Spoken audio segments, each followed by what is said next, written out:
Hello friends, कैसे हैं आप सभी। आशा करता हूं आप लोग अच्छे होंगे, अपनी पढ़ाई और सेहत का ध्यान काफी अच्छे से रख रहे होंगे। मेरा नाम योगेंद्र है और मैं यहाँ पर आपको पॉलिटी एनसीईआरटी क्लास 9th की पढ़ा रहा हूँ। लोकतांत्रिक राजनीति भाग 1, इसका हमारा 5वां चैप्टर चल रहा है। लोकतांत्रिक अधिकार मतलब फंडामेंटल राइट हमारे चल रहे हैं। और हमने कहां से कहां तक देख लिया, आर्टिकल 12 से लेकर आर्टिकल हमने 32 तक देख लिया। अब हमारे आज के क्या क्या टॉपिक रहने वाले हैं, एक तो हम आर्टिकल 33 देखेंगे, फिर आर्टिकल 34 देखेंगे, फिर आर्टिकल 35 देखेंगे।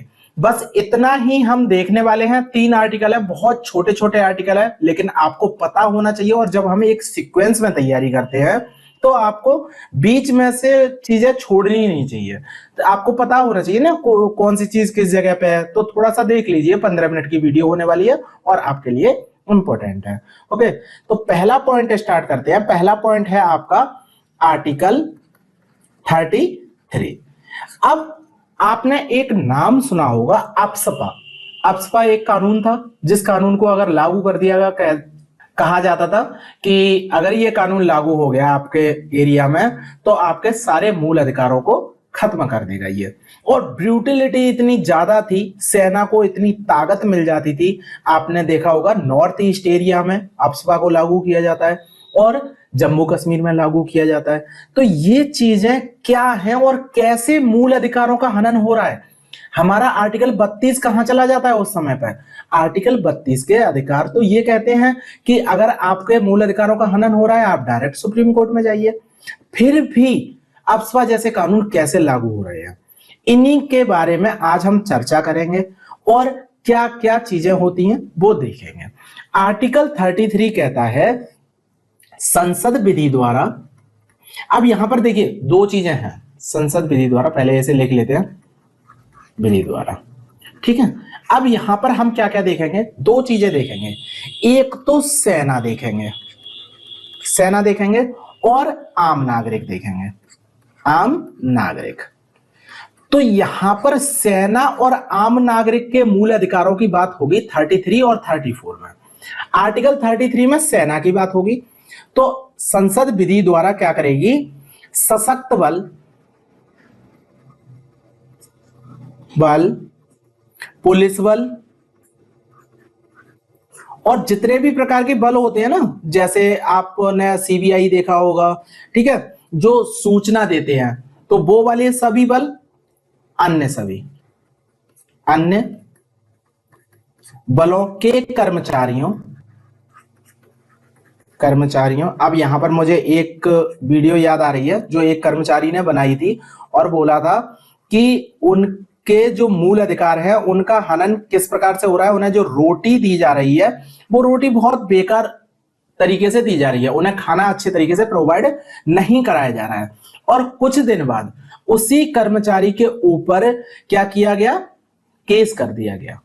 ऐसा कैसे हो सकता है कि एक व्यक्ति ने केवल अपने एक्सप्रेस किया ना, अपना फ्रीडम ऑफ एक्सप्रेस में वो उसने बोल दिया, फिर भी क्यों ऐसा हो रहा था। तो उसका कारण है कि अन्य बलों के कर्मचारियों के मूल अधिकारों को प्रतिबंधित कर सकती है। उसका कारण था आर्टिकल 33, ठीक है।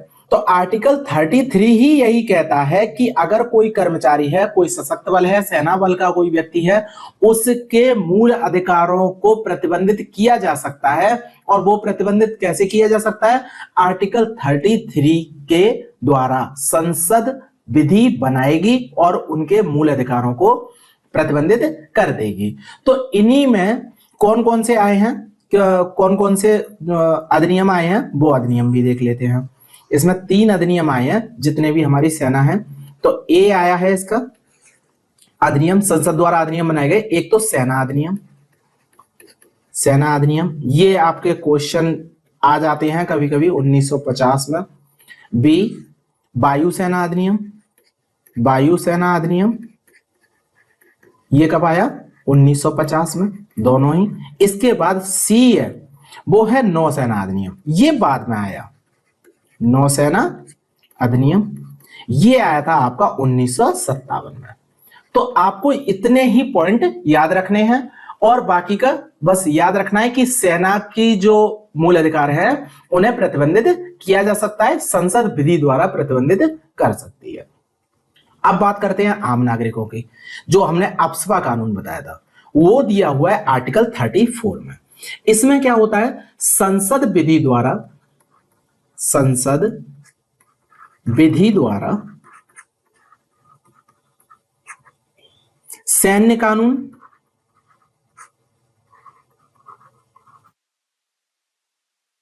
को किसी क्षेत्र में लागू कर सकती है। अब सैन्य कानून क्या है, यही अप्सपा जैसे कानून जो बनाए जाते हैं वो सैन्य कानून होते हैं और लागू कर सकती है। और उस क्षेत्र में जो निवासी होंगे, उस क्षेत्र के निवासियों का क्या किया जा सकता है कि मूल अधिकारों को जैसे सेना के मूल अधिकारों को प्रतिबंधित किया था वैसे ही यहां के मूल अधिकारों को प्रतिबंधित किया जा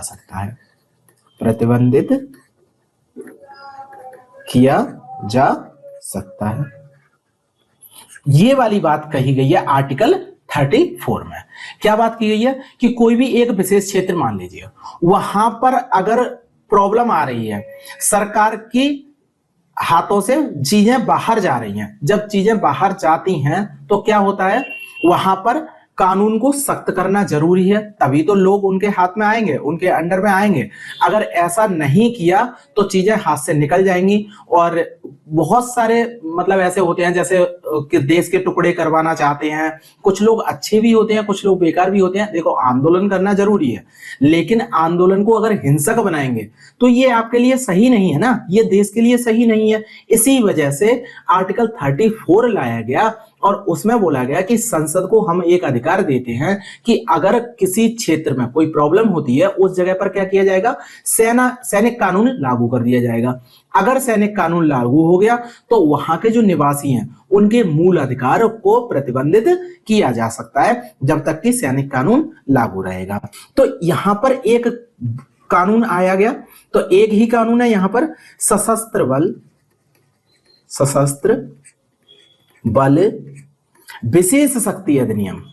ठीक है, यहां पर विशेष शक्ति है, विशेष शक्ति मतलब सशस्त्र बल को विशेष शक्ति दी जा रही है, अधिनियम 1958। ये आपको याद रखना है, सशस्त्र बल विशेष शक्ति अधिनियम 1958 किसके लिए लाया गया, किसी भी एक क्षेत्र विशेष पर नियम लागू करने के लिए। ठीक, अब बात करते हैं आर्टिकल 35 की। अब हमने ये देख लिया कि मूल अधिकारों का हनन कैसे हो रहा है, वो सब बातें हमने देख ली, मूल अधिकारों का, सेना का और आम नागरिकों का। यहां तक खत्म हो गया आपके मूल अधिकारों के बारे में बात। अब एक पॉइंट और है, वो है संसद की शक्ति के बारे में, कि जो संसद की शक्ति है, मूल अधिकार के जो प्रावधान हैं, मूल अधिकार के प्रावधान